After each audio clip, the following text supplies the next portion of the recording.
নন্দিতা, বলছি একটা কথা ছিল, করা যাবে? দরজাতে দিয়ে আসি। হ্যাঁ, গুরুত্বপূর্ণ কথা, প্রচণ্ড গুরুত্বপূর্ণ।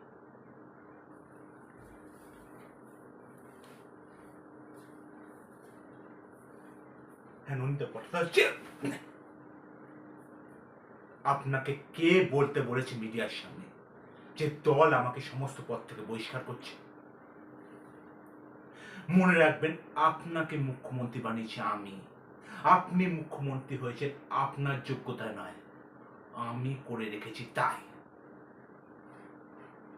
যাতে আমি নিজের মতো করে রাজ্যটাকে পরিচালনা করতে পারি।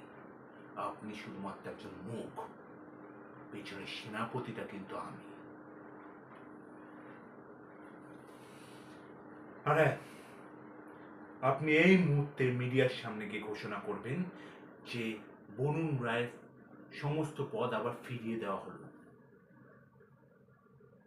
আর হ্যাঁ, যদি এর অন্যথা হয়, তার পরের দিন নিউজ পেপারে বড় বড় করে একটা আর্টিকেল বেরোবে যে নন্দী রায়ের অকাল প্রয়াণে আমরা গভীরভাবে শোকাহত। খুব শীঘ্রই আমরা উপনির্বাচনের ব্যবস্থা করছি। আহা, দেখি দেখি, গালটা তো একদম লাল হয়ে গেছে। কেন এমন কাজ করে না? কেন করেন এমন কাজ যাতে আমাকে?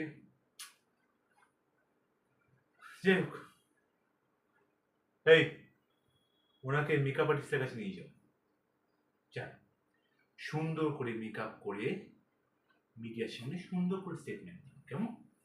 যা বলে দিলাম, যান। সারা শুয়োর।